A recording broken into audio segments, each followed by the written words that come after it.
Olá, pessoal! Hoje eu gostaria de ter uma conversa sobre o Bitcoin com você. Todos sabem que o Bitcoin é uma tecnologia ultramoderna e muitas vezes difícil de ser compreendida.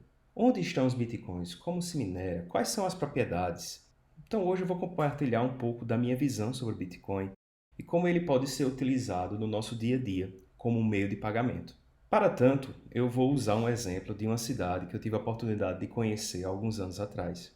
É a cidade de Pamplona, na Espanha. É uma cidade de um povo meio maluco, porque eles soltam os bois no meio da rua, no meio dessa festa, e tem esses momentos aí bem arriscados. Mas não é essa a característica que eu quero chamar a atenção sobre a cidade de Pamplona. Ela se localiza aqui na Espanha, bem pertinho da França, e quando eu estive lá passeando pelo centro da cidade, eu tive a oportunidade de conhecer esse lugar chamado Ciudadela. É tipo o resto de um local protegido por várias muralhas e uma característica me chamou a atenção. E é isso que eu quero comparar com o Bitcoin. Nós temos ao seu arredor, hoje, uma cidade normal, um bairro normal da cidade, e no meio dela você encontra esse parque, onde você pode observar várias sequências de muralhas e de mecanismos de proteção até você chegar nesse interior que é mais protegido. Aqui nessa foto você pode ver numa perspectiva mais na diagonal, exatamente isso que eu estou falando, esse caminho que você percorre até chegar no lugar seguro. E aqui já à noite a gente também pode ver todas essas sequências de muralhas que serviam de proteção para quem estava lá dentro. Eu vou até fazer uma caminhada aqui com vocês pelo Google Street View para nós partirmos desde a entrada da cidadela e vermos que vamos passando por esses portões que antigamente eram fortemente protegidos até chegarmos nesse centro da cidadela, onde realmente nos sentimos protegidos do mundo exterior. Ok, mas o que isso tem a ver com Bitcoin? Eu vou usar aqui uma planta baixa da cidadela para fazer essa analogia. Você pode ver, aqui está toda a planta original, essa parte clara não existe mais hoje, mas ela era totalmente fortificada por todos os lados. A gente pode fazer uma analogia de que o Bitcoin é essa parte mais protegida ao centro da cidadela, onde você vai poder viver sua vida, fazer suas transações comerciais de uma forma muito mais segura do que se você estiver no mundo exterior, no campo, aberto, onde você pode ser saqueado facilmente. Mas antes de explicar a estrutura de proteção do Bitcoin, eu queria falar das propriedades desse lugar central. Primeira propriedade do Bitcoin é que ele é privado, ou seja, as transações que ocorrem na blockchain, na cadeia de blocos do Bitcoin, elas são privadas. Mas você pode me perguntar, como assim privada se todo mundo tem a blockchain? De fato, a blockchain ela é pública. Todas as transações são distribuídas ao redor do mundo em um livro caixa, mas existe uma propriedade nesse livro caixa que traz privacidade. Quando uma pessoa A faz uma transação com a pessoa B, se usa um código, um identificador, algo como um CPF, só que gerado na hora, formado por inúmeros caracteres. Todos sabem que houve uma transferência de um número para o outro, de um identificador para o outro, mas você não sabe quem é essa pessoa que possui esse identificador. Então isso lhe confere uma certa privacidade. Nós vamos ver que nas muralhas mais externas dessa cidadela você acaba perdendo um pouco da privacidade, mas no lugar interior essa privacidade de fato existe. Outra característica muito importante do Bitcoin é que ele é uma proteção contra a inflação. Enquanto nas moedas ditas fiduciárias, o governo pode imprimir qualquer quantidade de cédulas ou apenas aumentar os saldos bancários digitalmente, o Bitcoin ele é um sistema de software que roda hoje em milhares, em centenas de milhares de computadores do mundo. E se alguém tentar criar uma moeda para além do que está previsto, essa transação e esse bloco serão rejeitados. Então você pode ter certeza de que não haverá uma impressão arbitrária e indiscriminada do Bitcoin. Atualmente, a taxa de inflação do Bitcoin está em cerca de 1,8% ao ano, mas isso vai tender a cada vez diminuir até zerar em 2140. Você sabe que quando há menos oferta de um bem, o seu valor tende a subir. Então, no longo prazo, a tendência do Bitcoin é se valorizar por causa disso. Mas a característica que eu mais gosto da rede Bitcoin, em inglês se chama trustless, que a gente poderia traduzir para português como se eu não precisasse de credor, de um fiador para as minhas transações. O sistema Bitcoin, ele é feito para você cuidar das suas moedas e não depender de confiar em um banco, em um governo, em uma corretora. Você tem todo o controle sobre a sua moeda e não faz parte do sistema você perder a posse da sua moeda. Essa característica pode não lhe parecer muito prática no dia a dia, mas de fato, todo o nosso sistema externo aqui, o camponês, onde a gente vive, fora do Bitcoin, ele depende de confiança. Por exemplo, você confia que o banco não vai quebrar e vai lhe devolver o dinheiro que você depositou nele. Você confia que o seu plano de previdência privada não vai quebrar. Você confia que o governo que você elegeu e que, por exemplo, você é um funcionário público, ele vai ter caixa para pagar o seu salário e quando você se aposentar, vai ter dinheiro para pagar a sua aposentadoria. Então você está precisando confiar em alguém. O Bitcoin ele foi criado de forma que eu não preciso confiar em ninguém para que ele funcione. Então esse lugar central aí do Bitcoin é um lugar desejável de se estar, é um lugar protegido. Mas não é fácil chegar lá e a gente tem alguns degraus a subir. E eu trouxe aqui alguns desenhos para representar como você pode se comportar nesse sistema. Eu criei 4 classes sociais aqui dentro do Bitcoin para representar esses estados. O camponês, que está totalmente fora do ambiente do Bitcoin. A primeira sequência aqui de muralhas, onde a gente tem um peão protegendo, né, fazendo essa comunicação entre o mundo externo e o mundo interno. E dentro, realmente, do ambiente protegido, teríamos 2 classes sociais, os burgueses e a nobreza. Mas aí você pode me dizer, você está sendo muito elitista, você está reproduzindo aqui um conceito medieval. Não, não é isso que eu quero dizer aqui. Porque você não precisa ter muito dinheiro, você não precisa ter nada. Você pode ser uma nobreza do Bitcoin com R$ 10, com R$ 100, com R$ 1.000. Não custa muito caro, custa apenas conhecimento e estudo. E é isso que eu proponho a trazer aqui para você. O conhecimento que vai lhe tirar desse nível camponês e vai lhe colocar no nível mais nobre da rede Bitcoin. Então vamos começar aqui descrevendo o que seria um camponês. É o sistema financeiro normal onde todos nós estamos inseridos. Você compra, vende, presta serviços e para realizar as suas transações financeiras, você usa Pix, usa um TED, né, que está se tornando arcaico, uma transferência bancária ou um cartão de crédito ou de débito. É o que nós usamos cotidianamente. Ao operar suas transações comerciais nesse ambiente externo, você está suscetível a ser, vamos dizer assim de forma bem branda, coagido a doar os seus recursos, o que você tem acumulado de riqueza. Seja por um governo que imprime dinheiro e desvaloriza o que você poupou, seja por uma cobrança excessiva de impostos em troca de serviços que não funcionam para você, como educação, segurança e saúde. Pode ser também os próprios golpistas, podem ser bancos que quebram, podem ser vários golpes, várias inúmeras formas que existe o nosso dinheiro ser perdido. Pode ser um bloqueio também judicial por um governo que persegue você. Então essa é a natureza desse ambiente onde todos nós estamos inseridos e a gente não enxerga isso, muitas vezes é com o peixe dentro da água, ele não vê a água, porque ele está ali imergido dentro daquele ambiente. Mas o que é que faz parte desse sistema? Nós temos aqui diversas entidades que são bem conhecidas de todos, como o Banco Brasil, Bradesco, os bancos normais, mas também os cartões de crédito, Master e Visa. Ah, não, mas eu sou uma pessoa diferenciada, eu tenho uma conta no exterior, Crédito Suíço, por exemplo, que quase quebra, ou então cartão de crédito American Express, outros bancos aí, formas de pagamento Cielo, Stone, banco cooperativa de crédito, Sicredi, Cicobi.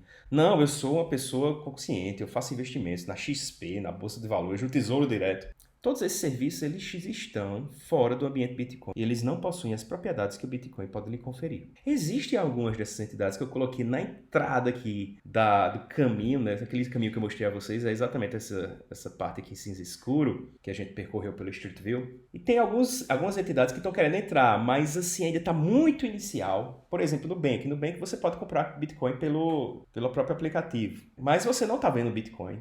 Você não sabe se o Nubank tem, eu não estou aqui acusando de nada, mas eu não tenho nenhuma confirmação, nenhuma certeza de que aquele Bitcoin ao menos existe. Você precisa confiar no banco. Temos outra entidade agora que está bem em voga agora em 2023, que é a BlackRock, querendo criar o primeiro ETF de Bitcoin. Então, ela na verdade, ela não vai lhe dar o Bitcoin, ela vai lhe dar um papel com uma garantia de que aquilo é um Bitcoin.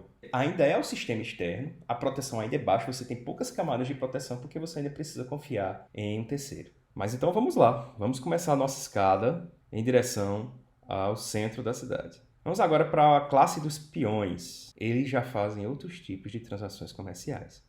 Eles contratam corretoras, eu vou até colocar já aqui as corretoras, alguns exemplos de corretoras. Todos os exemplos que eu estou colocando aqui de empresas reais são bem limitados e só peguei alguns porque não caberiam todos na imagem. Mas você pode ver, por exemplo, eu uso bastante a BIPA, eu uso também a Coinext, mas existem outras, Binance, uma das maiores do mundo, Coinbase. São corretoras de criptomoedas e o que é que elas fazem? Elas fazem a ponte entre o real, entre o mundo externo, o campo. Você pode transferir, fazer um Pix para ela compra o Bitcoin e, em teoria, ela estaria alocando esse Bitcoin para você. E aí você também... Se tem uma pessoa, por exemplo, eu tenho uma conta na BIPA e quero transferir para alguém que tem uma conta na Binance, eu faço aqui nesse nível intermediário essas transações. Só que o que acontece? Essas empresas, para operar, elas precisam seguir algumas normas do governo. E todas as transações que ocorrem nelas são depois reportadas para a Receita Federal. Então não existe privacidade nesse ambiente. Você já está com cripto, você já está com Bitcoin, mas você ainda está sendo bastante observado. Então, se você estiver, por exemplo, na China, na Venezuela, em um país que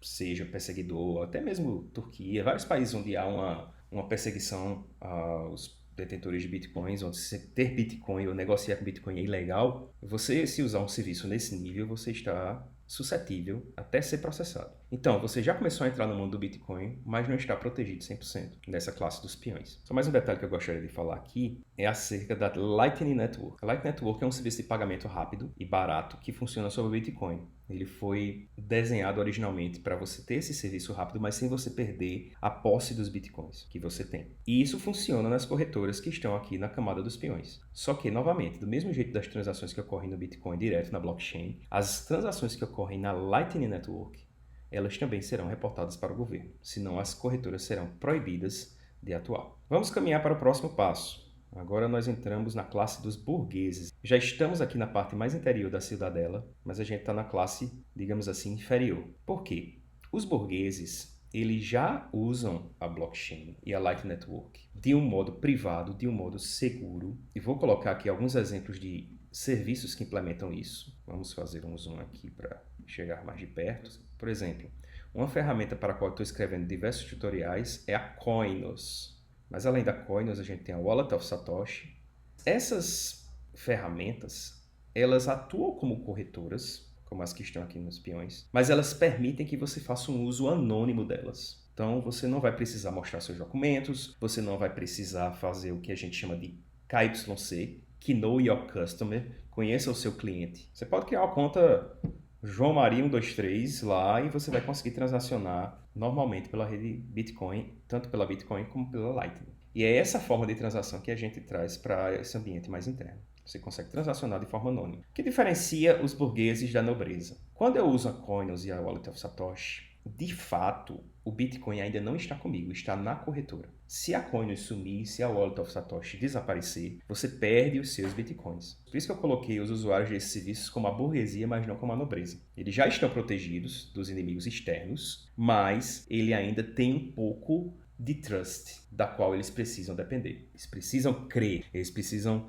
ter o Coinos e a Wallet of Satoshi como credores. Então, existe um porquê desses serviços. Eles são mais práticos, eles são mais simples de utilizar do que você participar da nobreza diretamente. Mas eu sugiro uma abordagem de uso desses tipos de corretora apenas para o giro financeiro de um dia, ou de um expediente, ou de uma hora. Você vai fazer a sangria de todo o recurso que você acumular nessa ferramenta, você vai tirar dela sem deixar acumular muito dinheiro aqui. Você vai jogar para a parte da nobreza. Então, por fim, vamos lá observar as características da nobreza. Eles também fazem as mesmas transações na blockchain, na Lightning Network, só que agora com a custódia própria. O Bitcoin está com eles e eles conseguem transacionar entre si. Vamos trazer alguns exemplos de ferramentas. Eu mesmo, por exemplo, uso a Blue Wallet. É um aplicativo que você instala no seu celular e você consegue trocar de pessoa para pessoa diretamente, sem corretora, sem intermediário e sem credor, né? De forma totalmente trustless. Mas existem outras ferramentas. Existe a Phoenix, BitKit, a Breeze. São todos os serviços que permitem você transacionar com Bitcoin de forma anônima e com custódia própria. Nesse lugar aqui mais central, eu coloquei o serviço,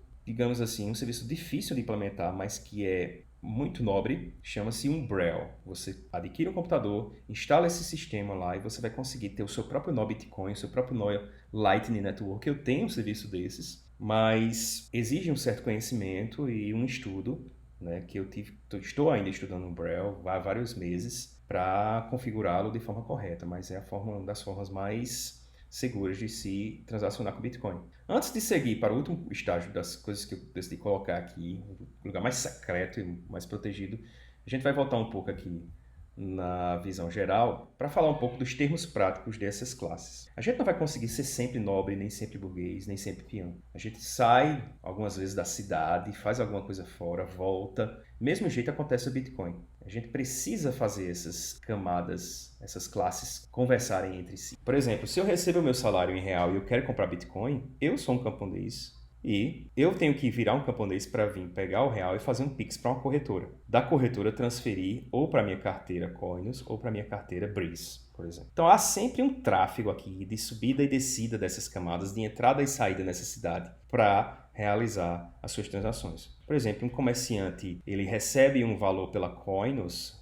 digamos R$1.000, ele pode transacionar R$500 aqui dentro, mas ele não conseguiu gastar esses R$500, ele precisa pagar uma conta em real, ele vai ter que sair e vender o real aqui, provavelmente numa corretora dessas, ou aqui internamente também ele pode conseguir. Alguém queira trocar Bitcoin por real, e aí voltar e gastar aqui fora. Outro caso de uso dessa estrutura é a pessoa que está acumulando sua aposentadoria, por exemplo, em Bitcoin. Ele está aqui fora recebendo seu salário em real, compra Bitcoins ou numa corretora na muralha ou aqui dentro e pode acumular seus Bitcoins em alguma dessas carteiras. Mas existe uma forma ainda mais segura de se preservar os seus Bitcoins. Não é para o dia a dia do comércio, mas é para uma poupança de longo prazo. Vamos aqui fazer um zoom na área mais nobre da nossa cidade e ver que tecnologias são essas. São as hard wallets. São carteiras onde você pode gravar a sua chave Bitcoin e realizar transações. A vantagem das hard wallets em relação às outras ferramentas da nobreza é porque elas não ficam conectadas continuamente na internet. Então a chance delas serem invadidas e roubadas é bem menor. Você precisa conectá-las apenas no momento onde você vai se desprender, onde você vai gastar os seus Bitcoins. Para receber Bitcoins, para poupá-los, para guardá-los, você não precisa manter sua carteira online. Então você está protegido de uma forma muito mais segura do que as outras ferramentas que estão aqui na nobreza. Então, pessoal, esse foi o nosso vídeo. Espero que vocês tenham entendido bastante conceitos do Bitcoin e façam análise do nível onde você se encontra e como você pode evoluir na sua experiência Bitcoiner. Um abraço e até a próxima.